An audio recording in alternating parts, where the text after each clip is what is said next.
Olá, vamos aos destaques desta quinta-feira no nosso telejornal. O J Mais ABC está no ar. Leandro Amaral traz as notícias da política da região direto da Câmara Municipal.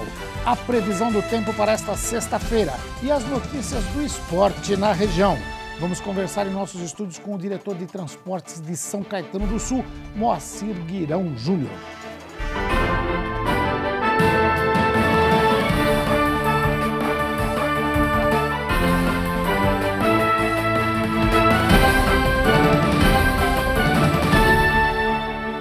E hoje é quinta-feira, dia de falarmos com Leandro Amaral, direto da Câmara de Santo André. Boa noite, Leandro.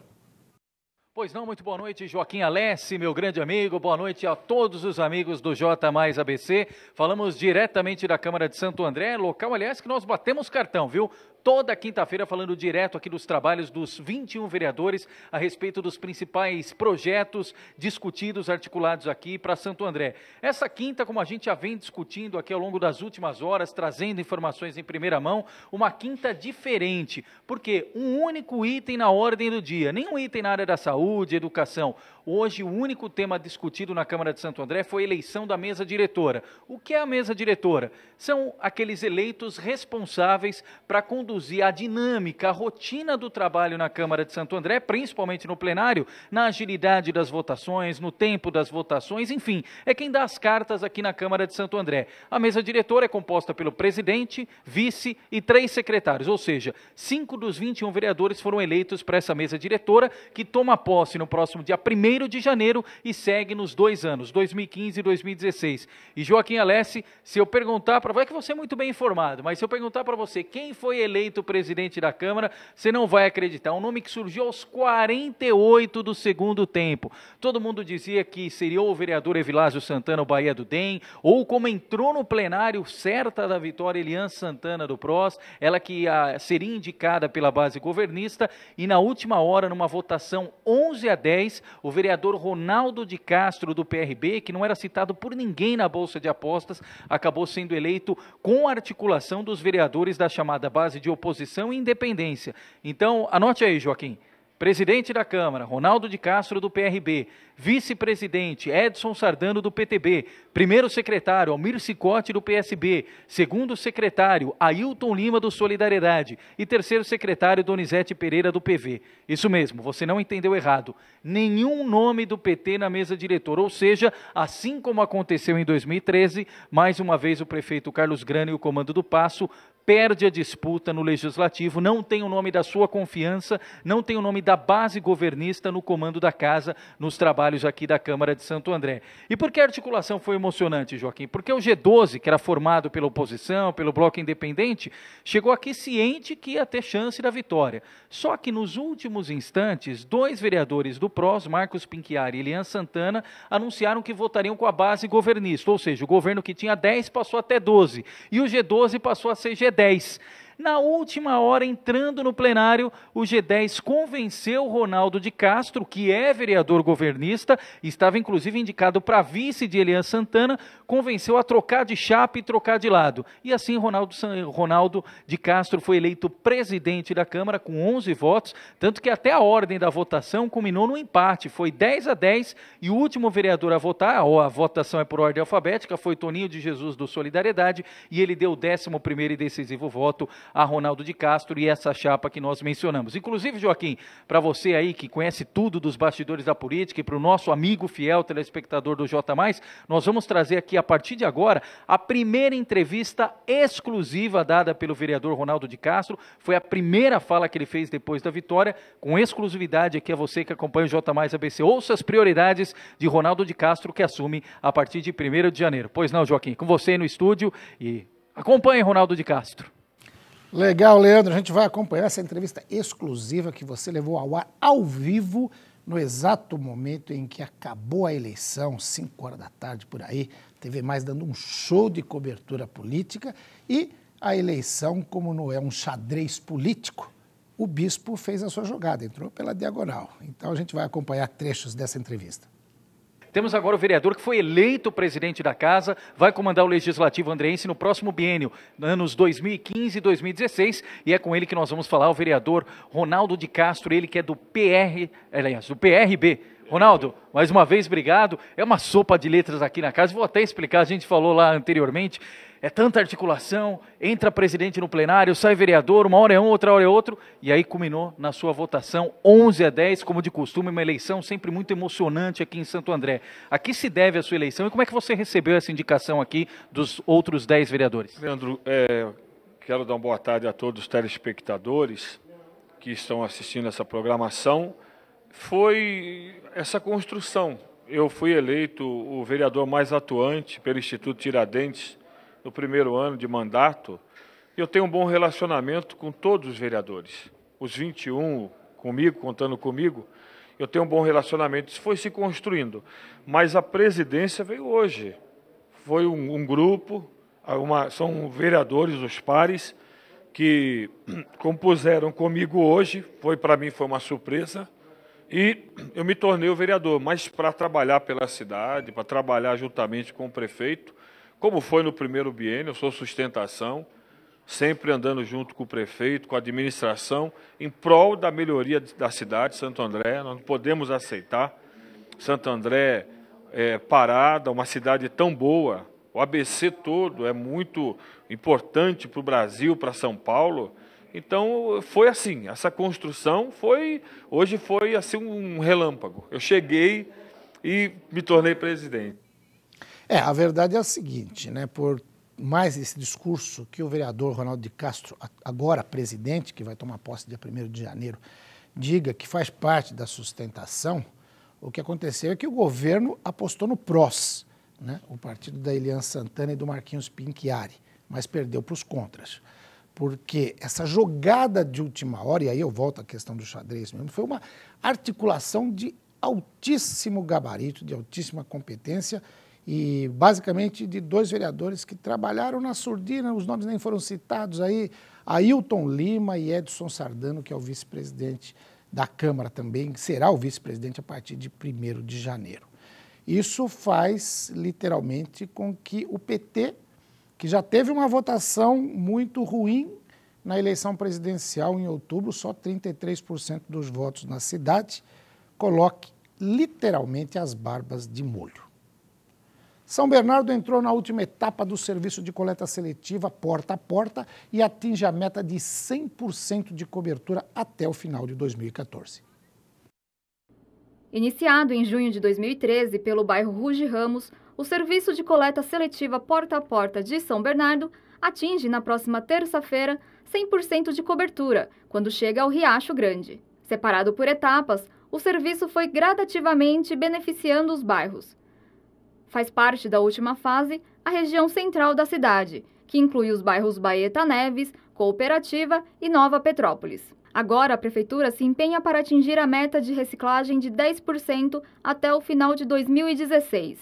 Atualmente, este percentual está em 2,5%, e com a implantação dos últimos bairros, deve chegar a 4% em janeiro do ano que vem. No início da coleta seletiva, eram recolhidos cerca de 85 toneladas mensais de recicláveis. Hoje, esse número chega a 520 toneladas. Entre os bairros que mais colaboram estão Ruge Ramos, Batistini e Botujuru. E para saber o horário da coleta seletiva no seu bairro, ligue para 0800 7708 156. O governador, ou a seguir, a previsão do tempo, o governador fica para a próxima. A seguir, a previsão do tempo para esta sexta-feira e os destaques do esporte na região. Não saia daí, a gente volta já já.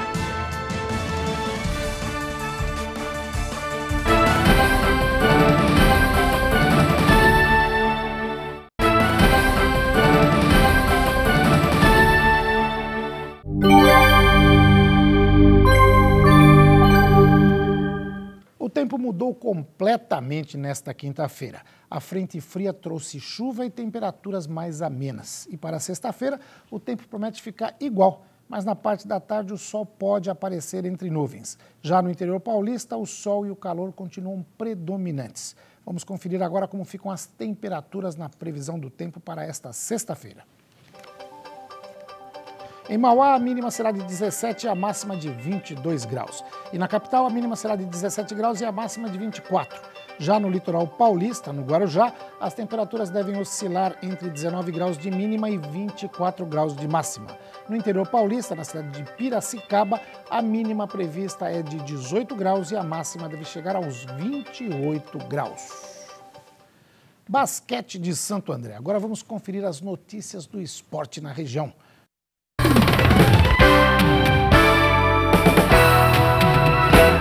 Começou para o time de Santo André a Liga Nacional de Basquetebol Feminino. E nada melhor do que estrear com uma vitória diante da equipe do São José. Na última vez em que as duas equipes se enfrentaram, a partida era válida pela disputa da medalha de ouro nos Jogos Abertos, que acabou ficando para a equipe do São José. Mas na primeira partida da competição, as garotas andreenses venceram pelo placar de 64-58 no ginásio Pedro de Lantônia.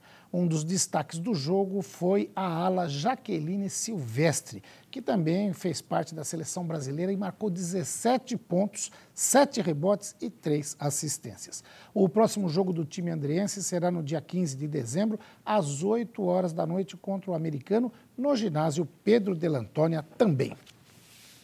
Agora vamos falar de handball. Por meio do projeto de escola de esportes, a equipe de handball da Metodista São Bernardo realiza neste domingo uma seletiva para descobrir novos talentos que irão compor a equipe de base. Para participar é necessário estar matriculado em escola pública ou privada e preencher o formulário de inscrição que está disponível no site www.portal.metodista.br. As seletivas serão divididas por categorias, infantil e cadete. Os testes acontecerão no ginásio do Baetão, que fica na Avenida Armando Ítalo 7, sem número, no bairro Baeta Neves, em São Bernardo. Os interessados deverão comparecer ao local com o formulário preenchido e com roupa adequada para a prática esportiva. Mais informações pelo telefone 4366-5539. Os fumódromos, aqueles espaços reservados a fumantes, estão proibidos a partir de agora. A lei antifumo começou a valer nesta quarta-feira e com multas pesadas para os infratores. A lei agora vale para todo o país. Fumar em público está cada vez mais difícil. A lei, que já estava em vigor em 8 estados do país, agora vem com uma novidade. Os estabelecimentos não podem mais dispor de espaços reservados a fumantes em áreas abertas, como antes. Na verdade eu concordo, eu sei que atrapalha, eu sou um ex-fumante, voltei a fumar, fiquei 4 anos sem fumar, concordo muito que atrapalha. Até o cheiro também é desagradável. Eu sempre vou em lugar aberto, então eu concordo com isso, eu não sou contra. Fumódromos já foram exigências da lei, que agora proíbe esses espaços. Agora, para fumar, é preciso estar ao ar livre e a 8 metros de distância de bares e restaurantes. O estabelecimento que descumprir a lei poderá pagar uma multa de até R$1,5 milhão de reais. No início, há 5 anos atrás, foram poucos clientes que a gente teve que abordar. Sempre com muita educação, o pessoal entendeu, os outros clientes também acabam cobrando, né? É lei, tem que atender. E assim a pessoa vê a necessidade e acaba tendo consciência que é melhor não fumar. A proibição vale para cigarros e qualquer produto à base de tabaco, como cigarrilhas, charutos, cachimbos e narguilés. E se o cliente se recusar a parar, é só chamar a polícia. Vou ter que sair do lugar, já que não vai poder mais ter área de fumante, então infelizmente ter que sair do lugar para poder fumar na rua ou algum lugar que eu possa estar fumando. De acordo com o Instituto Nacional do Câncer, 90% dos casos de câncer de pulmão estão relacionados ao tabagismo. Além disso, tumores na bexiga, no intestino, entre outros. Doenças cardíacas, hipertensão e reumatismo também têm relação com o fumo. E vale lembrar que a lei proíbe o consumo de cigarros e todos os seus similares em lugares de uso coletivo, tanto público quanto privado. A lei pode ser um incentivo ao cidadão parar com esse vício odioso. A seguir, vamos receber em nossos estúdios o diretor de transportes de São Caetano do Sul, Moacir Guirão Júnior. Não saia daí, a gente volta daqui a pouquinho.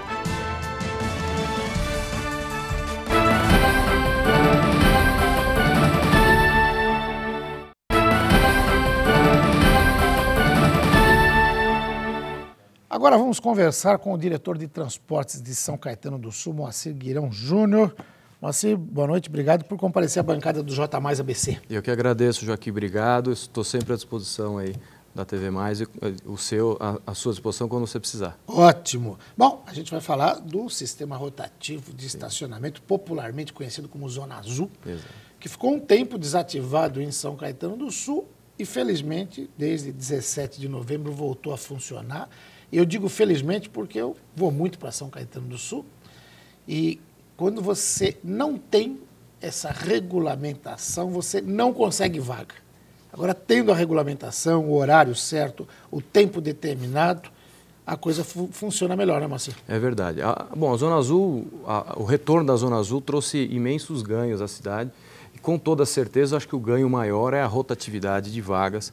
A gente vinha sofrendo uma grande pressão por parte dos comerciantes da cidade para a retomada da Zona Azul, mas infelizmente a gente sofreu alguns problemas, né? No final do ano passado, o prefeito optou por se fazer uma nova licitação para se trazer uma tecnologia diferente, ter um modus operandi diferente da Zona Azul. E, infelizmente, por alguns problemas nós tivemos nos procedimentos licitatórios, que veio concluir, felizmente, no final de outubro, e a empresa começou a operar agora, dia 17 de novembro, e, olha, está sendo realmente uma surpresa, porque, como você disse, Joaquim, muita gente reclamava da Zona Azul, achava que a Zona Azul não era bacana, tinha aquela taxinha e tudo mais, e a gente só realmente passou a dar muito valor à Zona Azul após não ter mais a rotatividade. Então, as vagas eram 100% ocupadas durante o dia, o comerciante sofria, o consumidor sofria, né? E a gente, aqui não só como diretor, mas como contribuinte, a gente sente a necessidade. E aí estamos operando desde o dia 17 de novembro, e a gente tem notado que a respeitabilidade está muito alta, viu, Joaquim? É verdade. E como diz um velho ditado, há males que vêm para bem, você falou da tecnologia que o prefeito exigiu, eu vou falar, porque isso aqui não é merchan, não, é porque eu já sou usuário, está aqui no meu telefone, olha aqui, funciona assim. A tecnologia é fantástica, você seleciona se você quer ficar 2 horas ou 1 hora parado, coloca o valor. Se for vencer o período, lá pode renovar também? Pode renovar, na verdade, pelo limite de 2 horas. Tá. Né? Ou pode usar o papelzinho também ou aquele papel normal. O método convencional continua sendo utilizado 1 e 2 horas. Legal. As operadoras continuam vendendo nas regiões onde já existia, nas regiões já pré-determinadas. E para esse momento, praticamente aí há 20 dias do Natal, 19 dias, amanhã já é dia 5, você facilitar o estacionamento do consumidor, do cliente, para o lojista, para o comerciante, é uma boa medida, né? Joaquim, vale ressaltar todo o empenho que o Dr. Paulo teve com a retomada da Zona Azul. Pelo contrato, a empresa vencedora, foi um consórcio, eles tinham 90 dias para iniciar a atividade da Zona Azul, né? Tinha um escalonamento de atividades que deveriam ser feitas em 90 dias. E o Dr. Paulo, com muita habilidade, conversou com a nossa secretaria, pediu para que fizéssemos a intermediação junto à empresa e conversamos com a empresa e a empresa entendeu a necessidade e conseguiu antecipar alguns passos e a atividade que talvez poderia só ser iniciada o ano que vem, entendendo a necessidade dessa demanda do Natal, começou a operar no dia 17. Então, isso realmente foi muito bom para o comerciante, é inegável o ganho que a Zona Azul trouxe para todos eles. E junto com essa tecnologia também tem aquela do ônibus, você é diretor de transportes, acompanha direito isso. Sim. O cidadão pode acompanhar o momento exato em que o ônibus vai chegar ao ponto, pode se programar, pode saber se vai demorar mais 15 minutos, então fazer alguma atividade, não ficar no ponto esperando, que também fica sujeito a assalto, alguma coisa mais complicada. Quer dizer, toda essa tecnologia passa pela área de transportes de São Caetano, que vem contribuir para o cidadão. Né? Foram 2 ganhos, né? Eu posso falar bem também sobre a questão do aplicativo, porque a gente acompanhou muito de perto com a empresa concessionária do serviço de transportes. Hoje em dia o smartphone é uma realidade, né? Assim, não ouso dizer, mas eu sei que a quantidade de aparelhos ligados, eu ouvi falar recentemente, vão chegar a 1 trilhão o ano que vem de aparelhos ligados, entre tablets, smartphones e tudo mais. Então, hoje, tem pessoas que têm 2 smartphones, então é uma realidade. Então, a gente precisa, sim, saber utilizar a tecnologia que eles estão nos disponibilizando. O rotativo é muito bom, é legal, porque você não tem a necessidade, você pode rodar, não ter dinheiro e conseguir o estacionamento e não ser penalizado. Né? O aplicativo do ônibus também, inegável, a facilidade de você saber o tempo que o ônibus vai chegar perto de você. Você pode se programar para ficar na tua casa, no teu comércio, não tem comentário. Moacir Guirão Júnior, eu ficaria aqui mais algumas horas, tem muita coisa para falar, mas infelizmente o tempo do jornal é muito curto. A gente vai falar mais vezes. Obrigado pela entrevista e até uma próxima. Eu agradeço, em nome da Secretaria, agradeço a todos. Me coloco à disposição, temos muitos assuntos para tratar. O que vocês precisarem, a gente está aí. Obrigado. Falou, Joaquim. O J Mais ABC desta quinta-feira fica por aqui. Muito obrigado pela sua companhia. Você pode rever o nosso jornal no mesmo canal 27 à meia-noite. E fica o convite para a edição ao vivo nesta sexta-feira, às 7h30 da noite. Fique com Deus. Até mais.